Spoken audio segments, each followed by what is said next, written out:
Welcome back to the channel. Today we'll be making this gown with cowl effect. It's a bubble gown. So if it's something you're interested in, you want to stick around. Now to start off, you'll be needing 3 yards of fabric. If you're working with an Ankara fabric, you'll be needing 4 yards. So if you're working with a fabric with 60 inches of length, 3 yards will work well. But with 45 inches, which is the Ankara, you will need 4 yards. So start off by folding your fabric into 4. I've gone ahead to fold mine into 4 and I'm just arranging them, ensuring that I have close ends this way together for the front and the back. Okay, so now that we have it here, I'll start off by rolling my starting line at the top so that this can be my guide to taking my measurements.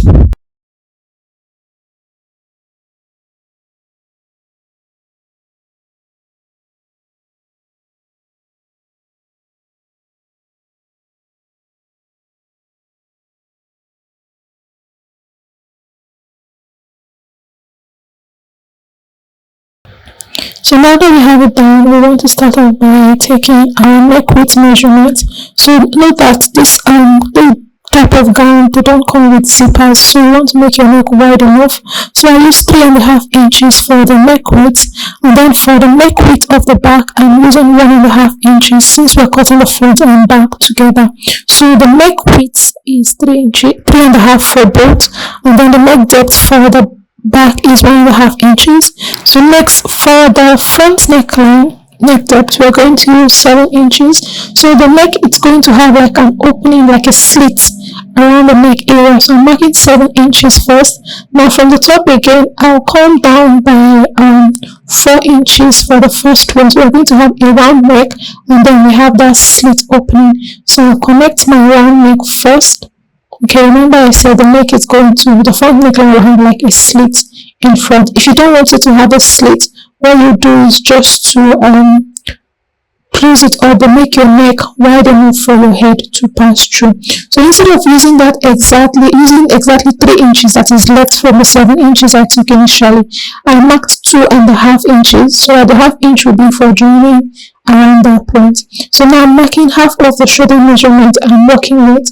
Then from that point, I'm going to take my sleeve length. So you can take as much sleeve length as you want or as less, okay? It totally depends on your preference, how big or how small or how long you want your sleeve to appear.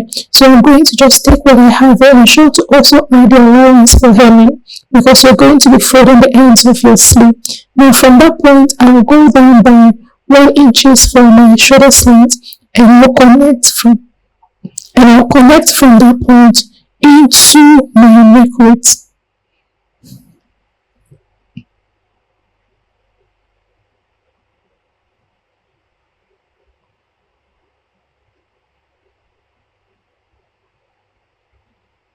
Okay, so now we have our shoulder slope.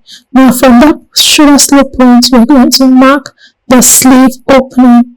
Right, so you want to come down by how many inches you want for the sleeve opening. I'm going to mark that down, how many inches I want. I'm using 10 inches for mine, and I'll make a line to that point to meet my 10 inches point. So coming from the end now by 2 inches, and also make a slanted line. So this will help us to to create that cowl effect.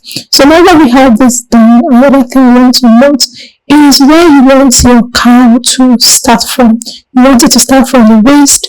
You want it to start wherever you want it to start from, and wherever you want it to end. So I want mine to end around the knee area.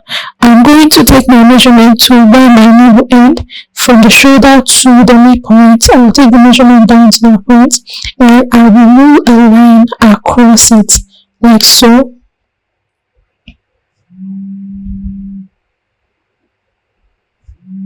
So after doing that, you want to take the measurement. I'm going to use the hip measurement instead.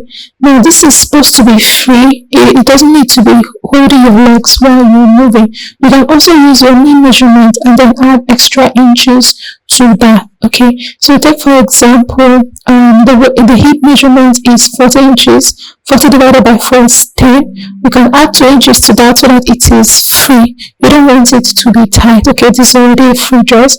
Go ahead and do that. If you're using your round measurement, take your round measurement and add extra inches to that also.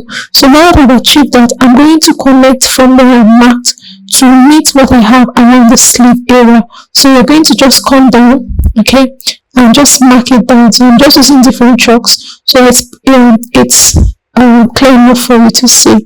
So just connect to meet that point, like so.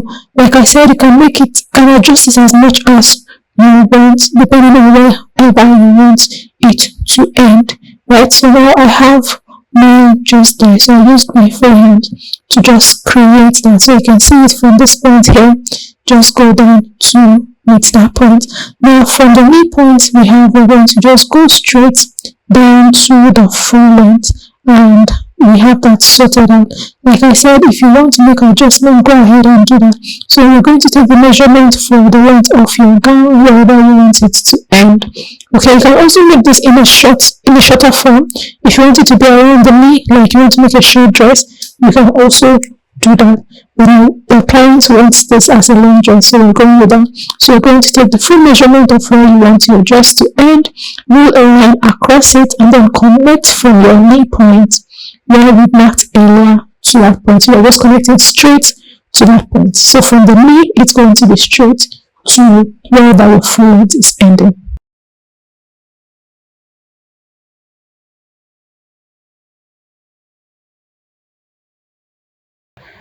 So also remember to also add hemming allowance at the ends. Okay, add hemming allowance. Please ensure to add hemming allowance at the ends, because if you do not add, you have the length of your gown shorter than your desired length. Okay, so you can see me still going across this. I was actually making little adjustments. I decided to reduce it a little bit. Okay, you can see let's reduce it by 1 inch, and I'm connecting down to the full length. Okay, so now that I have this done, this is everything I need for my curl effect. Bubu gown. I can go ahead to cut it out. Like I said, you can use an Ankara to do this. You can even use a plain fabric of any fabric of your choosing to create this style. It's going to come out looking nice. Just follow the process and you have your curl effect gown.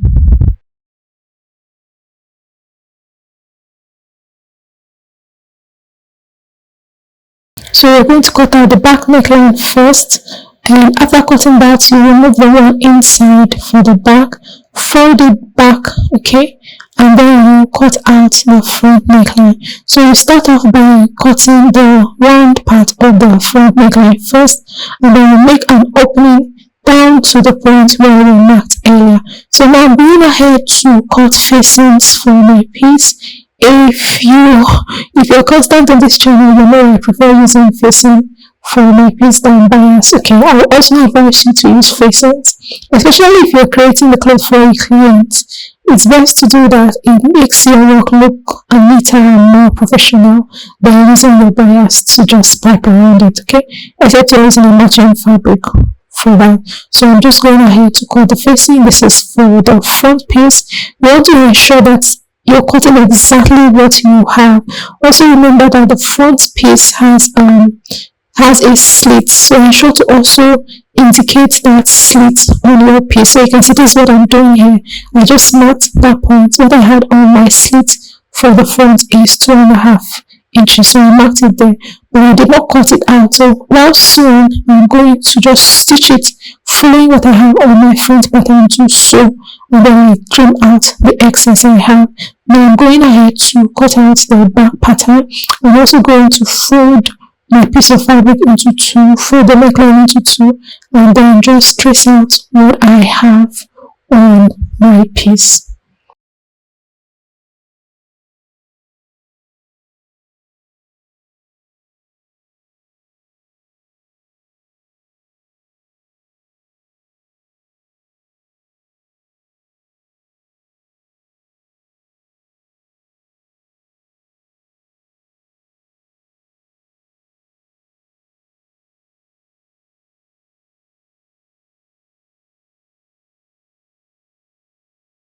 So I have my back facing ready. I'm also going to just stitch this around the neck area, placing them right side to right side to stitch. So this is what it looks like for the back after I stitched, and I also do the same thing to the front. So usually I use a bias tape to turn the back, that's the down part first, and then I turn the piece with the neckline and use a hemming gun to iron it down. As you can see, that's what I have here. And now I'm going to place the shoulder areas together and stitch it by 1/2 inch on both sides. So after joining the shoulders, this is what it looks like. Now we're going to move over to the sleeve part and just fold it by 1/2 inch twice and stitch. So this is what I have. Now I'm going to align my sides together. Like I said, making this dress actually quite easy. Align the sides together. Ensure you're placing them well. Please, if there's a need, work with your pins, okay, to hold it down, and go ahead and stitch by 1 inch. So this is what it looks like after I finish stitching. I left about 10 inches open at the ends because I want to create a slit for this. Now before creating that slit, what I'll do is to interlock the edges first. I'm going to weave it, okay. If you don't know what interlocking is, I'm going to interlock the edges first, and after interlocking the edges, I'll go ahead and fold the ends, that's the slit area. Okay, so you interlock the edges and then you fold in, or if you're not interlocking, just go ahead and fold in the rough ends. Just fold in the rough ends and stitch on top of it. Okay, do that for both sides of the slit, and then go ahead and hem the base by folding 1/2 inch twice inside. Okay, and that's all for this tutorial. Please subscribe to the channel if you're ready to do that. Let me know if you have any comments, if you have any questions, let me know in the comment section and I'll do well to answer to that. Thank you for watching.